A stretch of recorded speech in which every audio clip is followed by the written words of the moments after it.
Vamos a resolver el siguiente circuito que involucra un transistor para poder ver cómo se trabaja con ellos. Primero me piden determinar la resistencia del colector, resistencia de base, resistencia de emisor, el voltaje de colector a emisor, así como el voltaje en la base. Vamos a empezar. Para determinar la resistencia de colector, lo que podemos observar es que esta resistencia está sometida a dos potenciales, que sería el de 12 y el de 7.6. Esto quiere decir que hay una diferencia de potencial, la cual al multiplicarla por la corriente nos va a dar la resistencia de colector. Bien, primero la diferencia de potencial para determinar el voltaje en la resistencia del colector sería el voltaje de entrada, que son 12, menos el voltaje de salida, que serían 7.6 volts. Así que voltaje en la resistencia de colector serían 12 menos 7.6 serían 4.4 volts. 4.4 volts. Para determinar la resistencia de colector, entonces aplicamos la ley de Ohm, la cual me dice que voltaje en la resistencia de colector sería igual a la corriente en el colector por la resistencia del colector. De ahí despejamos la resistencia de colector y nos quedaría que es voltaje en la resistencia de colector entre corriente de colector, la cual sí conocemos, que nos da el autor. Así que la resistencia de colector es igual al voltaje, que es de 4.4 volts, entre 2 miliamperes. Por lo tanto, la resistencia de colector sería de 2.2 kilo ohms. Así determinamos la resistencia de colector. Ahora bien, siguiendo bajo esta misma malla podemos determinar el voltaje de colector a emisor. Para llevar a cabo ello, también tenemos que observar que está en una diferencia de potencial. Tenemos el voltaje de colector, que es de 7.6, y el voltaje en el emisor, que es de 2.4. Recordando que es de este punto con respecto a mi referencia y de este punto con respecto a mi referencia. Así entonces, podemos decir que el voltaje de colector a emisor es igual al voltaje de colector menos el voltaje de emisor, aplicando que es una diferencia de potencial. Voltaje de colector a emisor serían 7.6 volts menos 2.4 volts. Así que el voltaje de colector a emisor serían 5.2 volts. Ya obtuvimos el voltaje de colector a emisor. Ahora, para determinar la resistencia de emisor, recordemos algo, que la corriente de colector la podemos considerar aproximadamente igual a la corriente de emisor. Y nuevamente, aplicando la ley de Ohm, podemos decir que el voltaje en la resistencia de emisor es igual a la corriente de emisor entre la resistencia de emisor. Este dato lo tenemos, que es de 2.4. Esta corriente la tenemos puesto que es parecida a la corriente de colector. Así, la resistencia de emisor es igual al voltaje en la resistencia de emisor entre la corriente de emisor.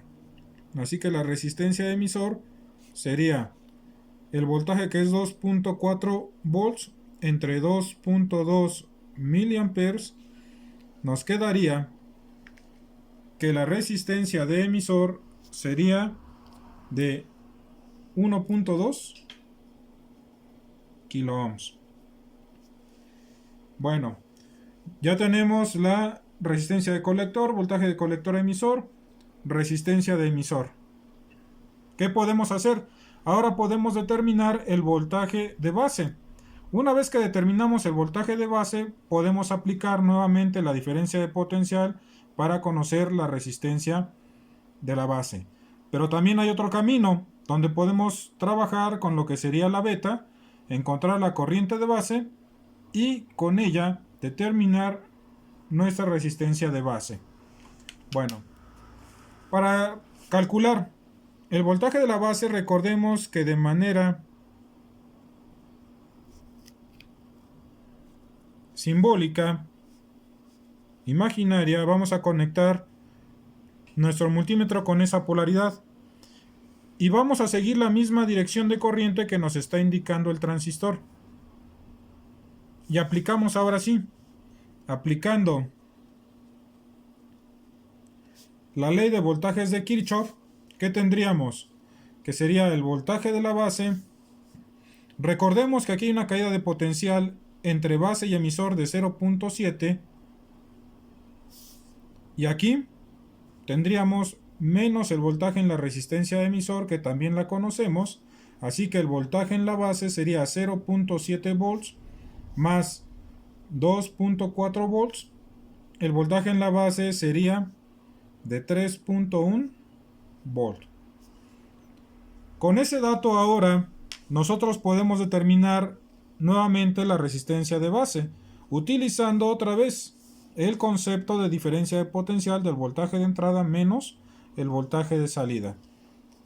Entonces tendríamos que el voltaje en la resistencia de base serían 12 volts que entran menos el voltaje en la base, que ya lo calculamos, que es de 3.1 volts.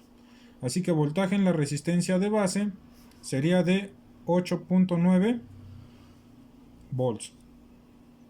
Determinemos y me quedaría que la resistencia de base, aplicando la ley de Ohm como se hizo en las dos anteriores, sería el voltaje en la base entre la corriente de base, que aún no tenemos.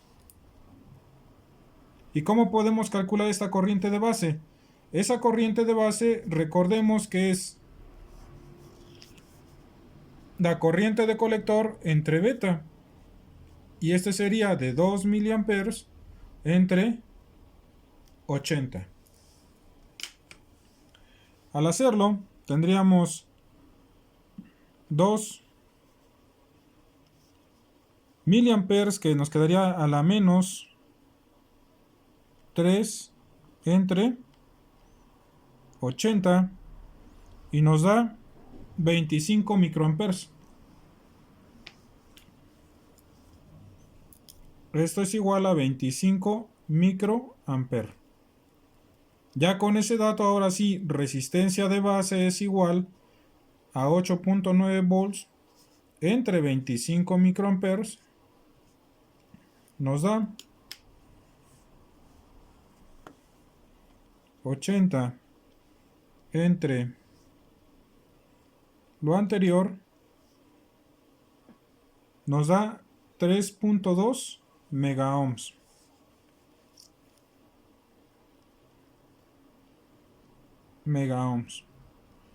Y es así como podemos resolver este primer circuito con transistores.